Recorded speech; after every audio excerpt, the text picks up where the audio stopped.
The 17 News at Sunrise podcast is brought to you by Clinica Sierra Vista. Working in the spirit of the Golden Empire, this is 17 News at Sunrise. Good morning, and thanks for waking up with us. I'm Maddie Jansen, anchoring from home this morning. Chris Burton is in studio in for Alex as he continues with a little more time off after the holidays.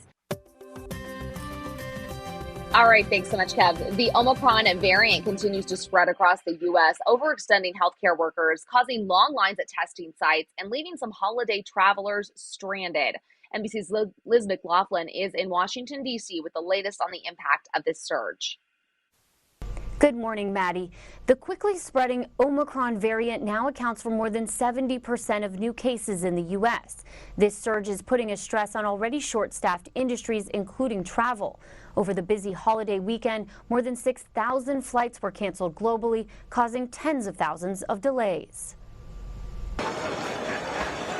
The holiday travel nightmare continues for airline passengers this week, feeling the impact of Omicron's rapid spread. They said that the reason why the flights were canceled was crew availability due to COVID. Outbreaks on at least 4 cruise ships caused them to be turned away at destination ports over the weekend. After about 3-hour delay, they said, we're not going to stop. The coronavirus surge is also sidelining athletes, with 3 more college football bowl games canceled Sunday.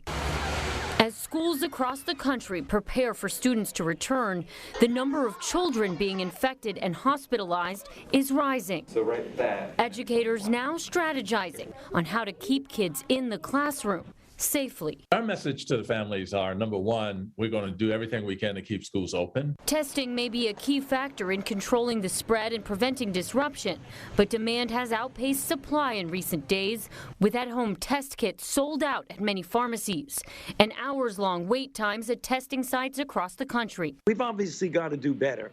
I mean, I think things will improve greatly as we get into January, but that doesn't help us today and tomorrow. A race to control the spread in the final days of 2021.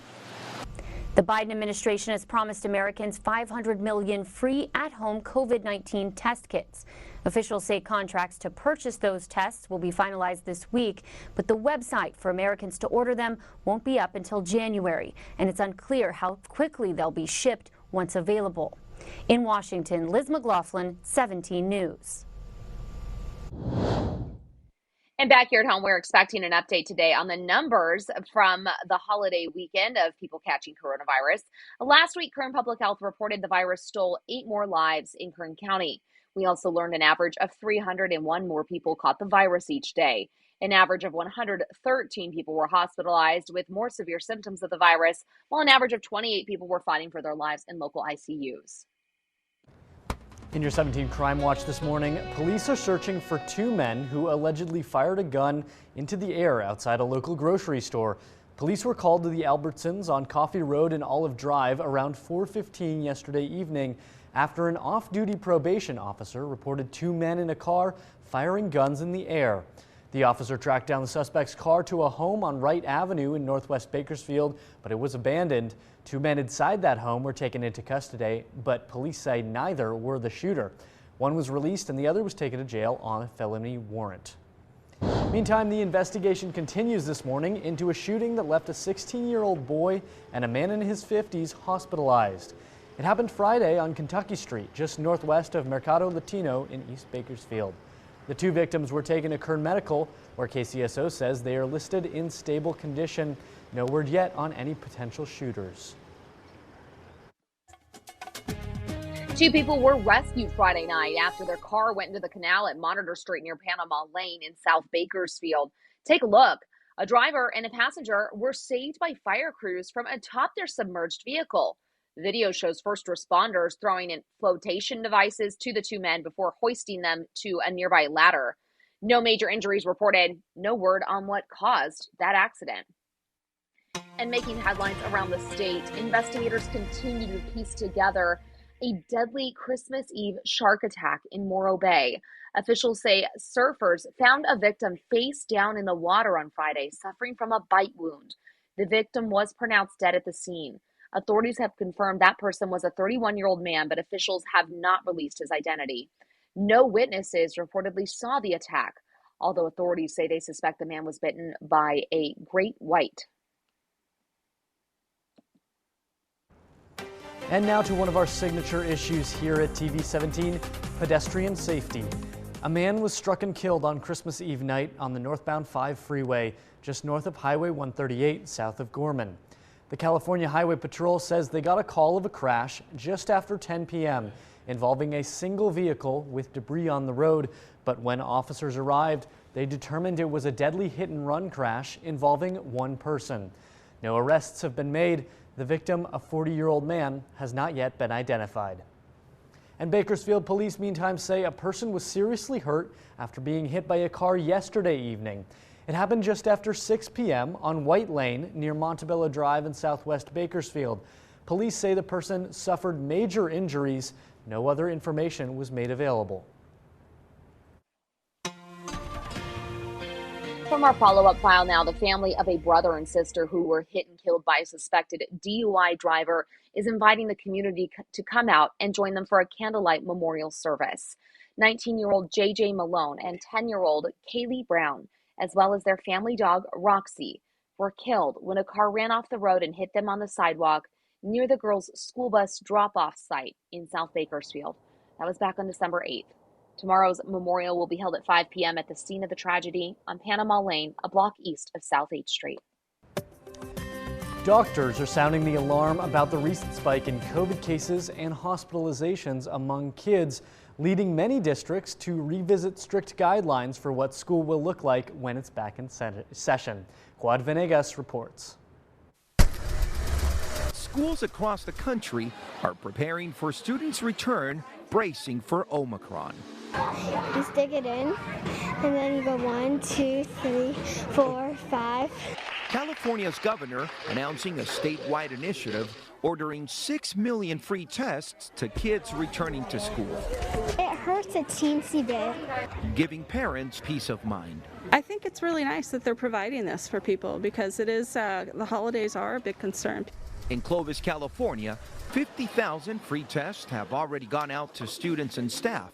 The school district installing HEPA filters in classrooms, taking all measures to avoid a shutdown. When I tell you that having kids in classrooms is critical, the data confirms that too. Across the country, the school district of Philadelphia, with an estimated 200,000 students, now keeping a close eye on the rise in COVID cases and considering a vaccine mandate for all eligible students after the break.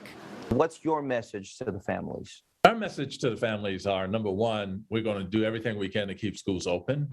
As fears loom that students will have to go back to remote learning, some schools already are. UCLA, Columbia, and Northwestern are joining a growing list of colleges and universities temporarily going virtual the first weeks of the new semester.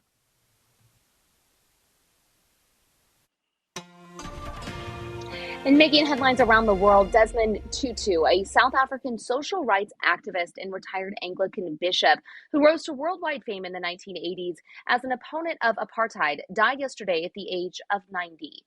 Tutu's search for a nonviolent method of protest led to his call for worldwide sanctions against the repressive South African government.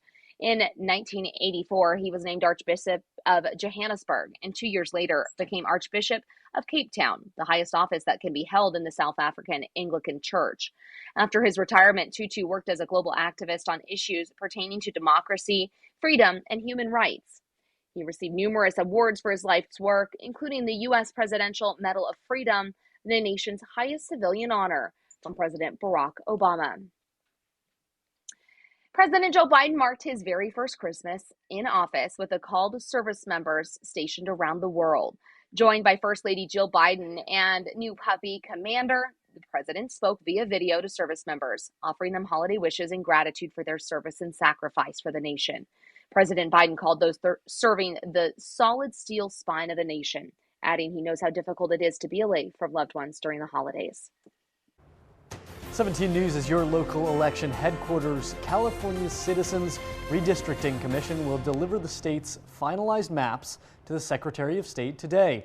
The new maps outline boundaries for state legislative, congressional, and Board of Equalization districts. This process must happen every 10 years using data from the 2020 census. The Secretary of State must certify the maps by today. 17's Maddie Gannon has done extensive reporting on the map's impact here in Kern County. You can find that reporting on our website, kget.com. And now in your 17 Court Watch, as newly obtained court documents provide more details on events that led up to a deadly shooting back in September. The documents reveal accused murderer Ethan Jermaine Smith had been upset at his girlfriend's continued friendship with her ex-boyfriend, 30-year-old Derek Dion Henry Jr. His girlfriend told police Smith repeatedly made threats about assaulting the man before he shot and killed him on September 29th on Serrano Avenue. The court filings show that Smith admitted to the killing, but says he acted in self-defense and that Henry was, quote, extremely disrespectful toward him during their confrontation. Smith is charged with first-degree murder. He's due back in court January 13th. A Superior Court judge, meantime, granted a motion dismissing a lawsuit that alleged a dating app used by slain Bakersfield attorney Marcos Vargas failed to properly screen users. The 26-year-old Vargas was stabbed to death by Nicholas Quintana after they connected on the Meet Me app in 2017. Vargas's mother filed the suit in 2019. The judge found the allegations in the suit were without merit. The 23-year-old Quintana is charged with murder and robbery in Vargas's death. A trial in April ended in a hung jury, and a retrial is set for February. Working in the spirit of the Golden Empire, this is 17 News at Sunrise. The 17 News at Sunrise podcast is a production of KGET and Nexstar Media Group. For more on all of the headlines in today's show, head to kget.com.